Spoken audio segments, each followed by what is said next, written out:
마태복음 2장 1절에서 12절의 말씀입니다. 예수님께서는 헤로데 임금 때에 유다 베들레헴에서 태어나셨다. 그러자 동방에서 박사들이 예루살렘에 와서 유다인들의 임금으로 태어나신 분이 어디 계십니까? 우리는 동방에서 그분의 별을 보고 그분께 경배하러 왔습니다.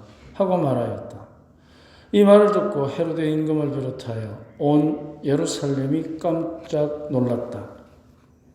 헤로데는 백성의 수석 사제들과 율법학자들을 모두 모아놓고 메시아가 태어난 곳이 어디인지 물어보았다. 그들이 헤로데에게 말하였다. 유다 베들레헴입니다. 사실 예언자가 이렇게 기록해 놓았습니다. 유다 땅 베들레헴아, 너는 유다의 주요 고을 가운데 결코 가장 작은 고을이 아니다. 너에게서 통치자가 나와 내 백성 이스라엘을 보살피리라. 그때 헤로데는 박사들을 몰래 불러 별이 나타난 시간을 정확히 알아내고서는 그들을 베들레헴으로 보내면서 말하였다.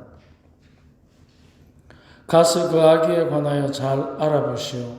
그리고 그 아기를 찾거든 나에게 알려주시오. 나도 가서 경배하겠소. 그들은 임금의 말을 듣고 길을 떠났다. 그러자 동방에서 온 별이 그들을 앞서가다가 아기가 있는 곳에 이르러 멈추었다. 그들은 그 별을 보고 더없이 기뻐하였다. 그리고 그 집에 들어가 어머니 마리아와 함께 있는 아기를 보고 땅에 엎드려 경배하였다. 또 보물 상자를 열고 아기에게 황금과 유향과 몰약을 예물로 드렸다. 그들은 꿈에 헤로데가 돌아가지 말라는 지시를 받고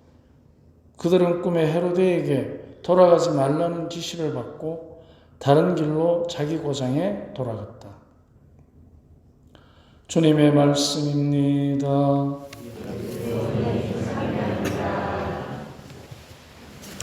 참 예수님, 오늘 새해 첫 주에 이렇게 뵙게 돼서 반갑습니다.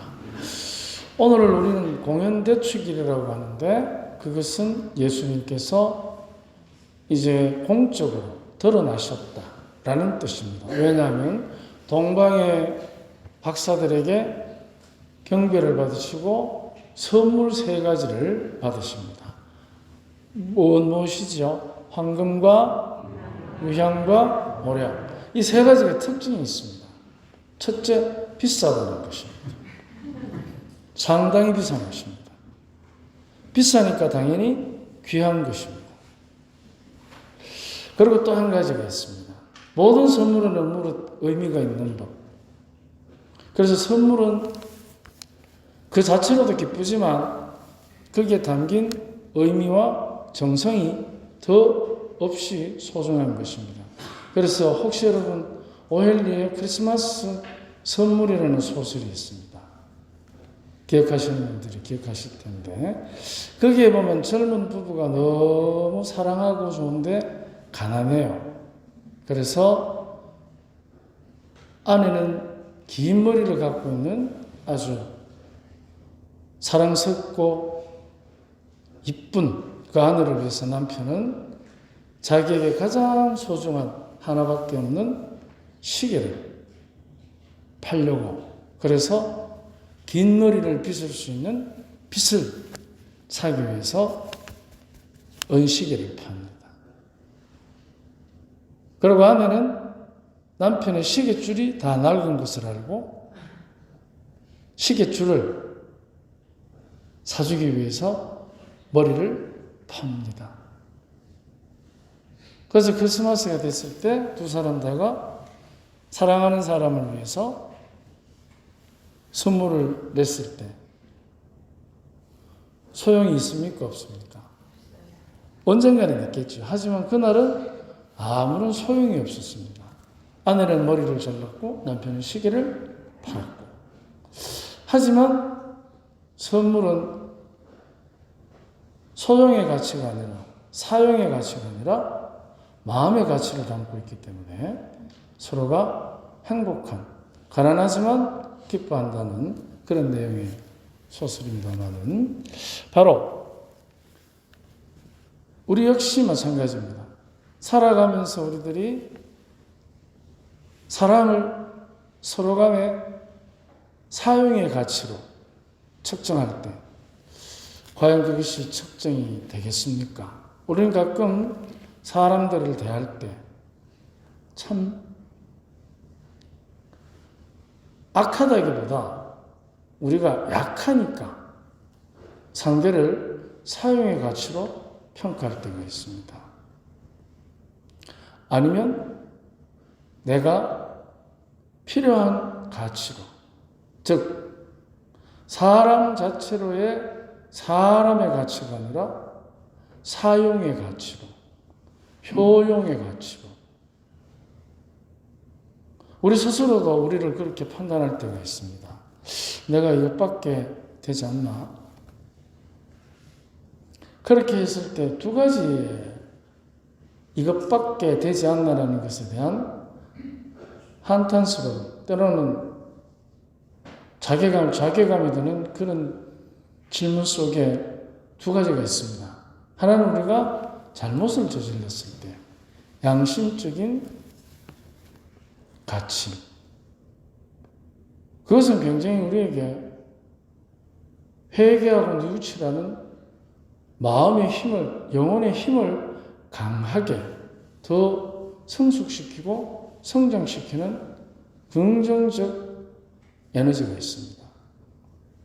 하지만 자기 자신을 사용의 가치로만 판단할 때 내가 이것밖에 안 될까라고 했을 때 그때는 사실 그게 성숙되기보다 자격지심이 더 우리에게 강하게 다가옵니다.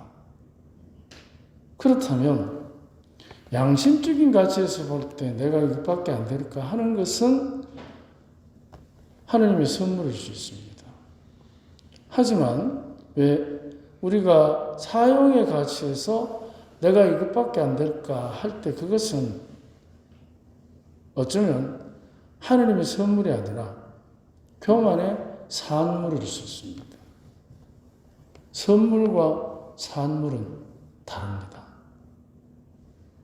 그래서 우리가 서로가 서로에게 항상 잊지 말아야 하는 것은 사용의 가치를 따지는 이용의 산물이 아니라 서로가 서로에게 사랑을 심고 사랑을 성숙시키는 선물이라는 것입니다. 사랑의 선물. 우리는 분명 누군가에게 선물입니다.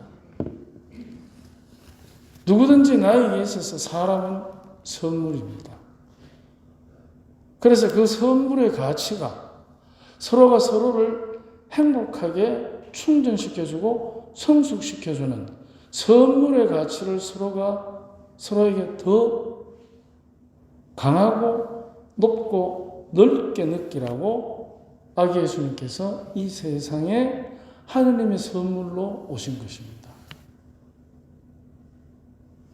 왜냐하면 우리가 서로가 서로에게 이기적인 이용의 산물이 아니라 우리가 더불어 함께 살아가는 행복의 선물일 때 그것은 누구를 할 것 없이 서로가 서로에게 행복을 주는 아름다운 순간이 됩니다.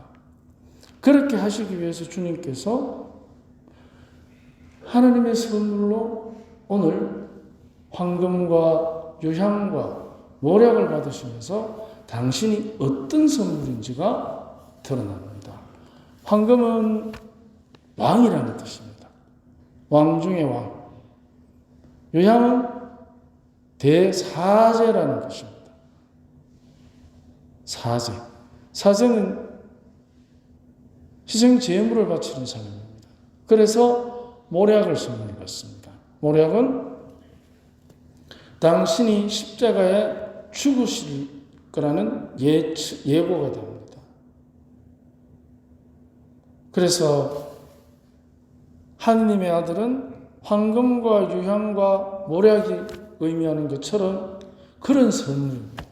하느님의 선물. 우리가 누군가에게 분명 잊혀지지 않는 선물이 되라.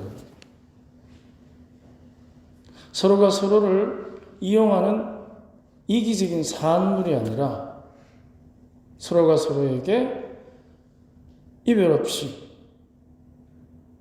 서로가 서로에게 행복을 안겨주는 선물이라는 것입니다. 그 선물은 어떤 순간에도 내 스스로도 악용할 수 없고 특히나 다른 사람도 이용할 수 없습니다. 다만 서로가 서로에게 위로의 힘이 되어주는 그 선물인 것입니다.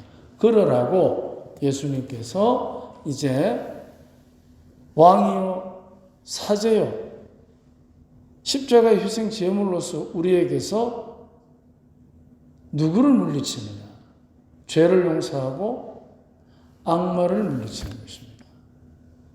우리가 참다운 서로가 서로의 선물이 되라고 하나님께서 악마의 유혹으로부터 또 우리 스스로들이 저지른 악으로부터 용서와 보호를 위해서 그분이 오신 것입니다.